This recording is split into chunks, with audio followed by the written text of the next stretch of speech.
everyone, and welcome back to Lucky Loaders 15, where I'll be giving you 4 selections for tomorrow's horse racing action. Now, before we get stuck into them, I quickly just want to reflect on how our tips performed today. In the end, it wasn't a bad day here on my YouTube channel, as we came away with a couple of winners. We had a winning next best at Warwick in the 4:30 with Pensman. It was a little bit of an agonising watch. You know, at times you thought, is he going to have enough in his locker to win? But he put down a game performance. I thought Kevin Brogan gave him a lovely ride. He did have to niggle him along a couple of times during the race. He was travelling behind the bridle down the back straight, I noticed. But yeah, Kevin Brogan, he noticed it and then asked him to just step up a little bit, and the horse responded well. And in the end, like I say, he was a game winner, and yeah, that was a good result for us there. And he's probably going to be a horse that you might want to follow next time out if the ground is still in his favour, and he could potentially get a little bit further in trips. So yeah, I like to think he's a horse on the up. The other horse that was a good result for us today was Kerry Street in the last there at Beverley. Joanna Mason gave this one hell of a ride. Now, things didn't go quite according to plan as how I thought it would unfold for him. I'd have liked to have seen him ridden a little bit more handy, but there was a bit of a fight for the lead early on, and in the end Joanna was really up against it. She had nowhere to go at a couple of points during the race, but then she used her initiative and she decided to switch out, and she was able to get out down the home straight and get him into a little bit of space. And then when she asked him to go and find a little bit more, he did, and he absolutely flew home. And Joanna Mason, like I say, gave him a good ride, was urging him along, and he was able to get up on the line. That was a good result for us there. The final SP was 13-2, so I hope some of you were able to back that one. Joanna Mason had a terrific day at Beverley today. She had a double, and in the end she had 10 winners at the course for the season, and it's definitely going to be a course I think you want to be keeping her on side with. Look out for her rides in that, because I definitely think she rides it very well, and yeah, she used that course knowledge to expertise today. So that was 2 good results for us. Away from that though, it was a little bit disappointing with the Nap Aris Biscato. In the end, I just think the race didn't suit him. They went quite slowly, and to be honest, if you actually look at the way the race or the races were being ridden today at Lingfield, you didn't want to be too far back. Not many horses came from far back today. You needed to be ridden handy, and I just think the style of the racing went against him today. And that is the exact same thing that could be said for Trouser of Cash. Absolutely flew home to finish second, but was never going to catch the winner, who got an easy time up on the lead, and yeah, just was given a good ride by Rab Havlin to win that one. But Trouser of Cash, still a horse I think you can stick with. You know, did nothing wrong in defeat, but yeah, probably just needed to race a little bit closer to the pace if he was going to get involved. So that was that selection there. And then back to Warwick as well. Vivas, I think he was okay. He unseated Johnny Burke halfway round, where I'm not sure if he would have been involved in the finish, to be honest with you. He had made a couple of mistakes at a couple of his jumps, and he was just being urged along at a couple of key times during the race. So who knows if he would have been involved, but my gut feeling says he probably would have come up short in that race. But on the whole, it was a good day, 2 winners today, and fingers crossed we can take that into tomorrow's racing. Now, like I said at the top of the video, we've got 4 selections for you tomorrow, and we're going to be going to Goodwood for the first one of them, and we're going to go in the 252. It's the feature listed race on the card, and this is where my Nap is going to be coming from. Now, this is an absolute cliff horse, I know, for a lot of people on his recent starts. I've only just joined the bandwagon. I put him up last time when he ran at Goodwood, and that is Perotto for Jason Watson and Marcus Tregonin. Now, this horse at the current time recording is available at 9-2.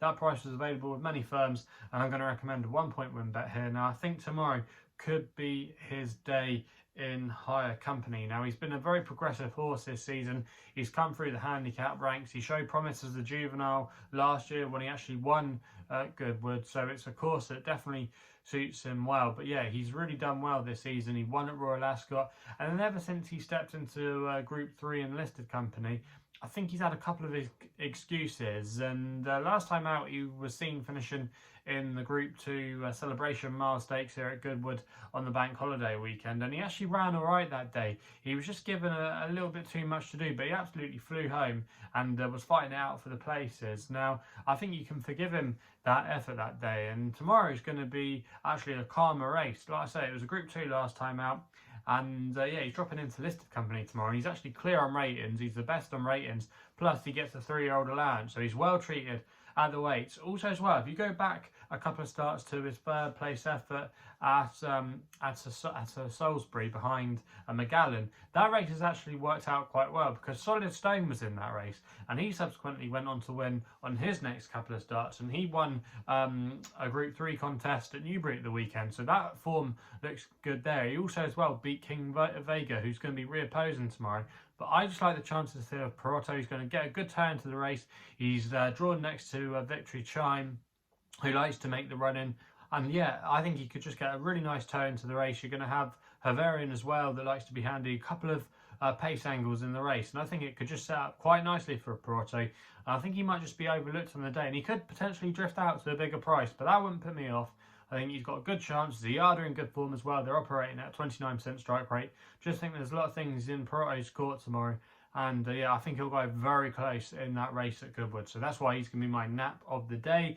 We then go to Redcar for an extra tip in the 3:45, where I'm going to go with Dan Delight for David Allen and Tim Easterby. Currently at the time recording was available at 9-1 with SkyBet and William Hill paying 4 places on this race. I'm going to recommend a 0.5 each way selection here. Now this horse I think actually ran better than the bare form suggests last time at Catterick. He had a couple of excuses that day, most notably his wide draw, which just didn't suit him, but I think he reacted well to the first time blinkers, which they're going to be retaining here. And I think he's got a good chance going back into these calmer waters. Now I think what the key could be tomorrow is stepping up in trip to 6 furlongs. He's been campaigned at 5 furlongs a lot this season, and when he previously had a go at 6, he probably wasn't as streetwise as he is now, and he didn't have that much experience, because if you actually look at his pedigree, he's actually bred to get a little bit further than this. He could probably get up to 6 or 7 furlongs from his breeding. His dam was a mile winner, so I think the step up in trip should really suit him tomorrow. He's going to be drawn on the right side of the track as well. If you were watching the racing at Redcar last week, you wanted to be drawn low. So I do think that Dan Delight has a good few things in his favour tomorrow. Ground should be no problem at all. And I think, yeah, he's definitely worth a go at this another trip. And at 9-1, I think he's a fair each way price there. And that's why I'm putting him up there in the 3:45 at Redcar. We then go across the RFC for my long shot, which runs in the Kerry National at the Listowel Harvest Festival. It's in the 4:25, the Kerry National. And I thought Darasso here was worth an each way play for Luke Dempsey and Joseph O'Brien in the colours of JP McManus. Currently available at 10-1, and SkyBet and William Hill again offering 6 places. And I'm going to recommend a 0.5 each way selection here. Now Darasso, I thought actually ran a very good race when he was last seen at the Galway Festival on the Galway Plate, when he finished in 5th place that day. He's running off a mark of 150, which is exactly the same mark he's running tomorrow off, but I just think he's been threatening to win a race of this nature. Plus he's actually got a very good record over fences. You could argue he's a better chaser than he is a hurdler, but he has been able to mix it across both disciplines. He's 4 from 7 over fences, and he actually beat Snow Falcon, who's no mug at all, at this course over a slightly shorter trip earlier on in the year, back in June. Now I think he's got things in his favour tomorrow. I think the ground should be fine, and also as well I think Luke Dempsey is a positive jockey book, and he's been riding him a few times this season and has been seen to good effect on him. I just think there could be a lot more to come from him in a race of this nature. Also as well, a class horse normally does take this race, and yeah, I think he does have a good chance in this race tomorrow. I say he's got quite a few things in his favour, and yeah, I wouldn't be at all surprised if he was there or thereabouts come the end of the race. And yeah, that's why he's going to be my long shot of the day. That's Darasso in the Kerry National. We then go to the next best, which runs in the last race at Kempton. I thought Pinball Wizard should take all the beating here for Adam Kirby and Clive Cox. Now, Clive Cox's yard are in very good form, and I think this horse could get him another win tomorrow. Currently available at 7-4 at the time recording. That price will stand out with Bet365. There was a lot short of other firms. William Hill, I know, we're going at 6-4, but 7-4 was the best price at the current time of recording, just before 6:45. But yeah, this horse, Pinball Wizard, I think returning to the all-weather tomorrow is definitely going to suit him.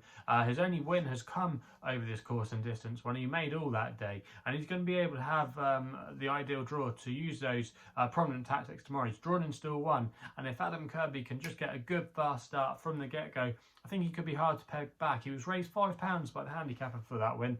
He went up to a mark of 64 from a mark of 59. He did run at Salisbury last time we saw him when he was a well-backed favourite, but I just don't think the turf suits him. He can perform credibly on the turf at a certain level, but I just think he's a better player on the all-weather, and returning back to this track could see him in good light. And there's not too much pace on there I could see tomorrow, and he's still a 3-year-old as well, so he could still have a little bit more to come. So I think Pinball Wizard will take all the beating in the last at Kempton tomorrow. Fingers crossed we can have a good day. So that's all I've got to say on my selections for tomorrow's racing. If you're still enjoying these videos, remember to hit the thumbs up button and subscribe here to my YouTube channel at LuckyLoaders15. Also as well, if you want to follow me on social media, Twitter is the place to do so, where my handle is at LuckyLoader15. And if you want to find out a little bit more about myself, my website is www.chrisloaderracing.co.uk. So please gamble responsibly. Hopefully we can have some winners for you tomorrow, and we'll be seeing you soon.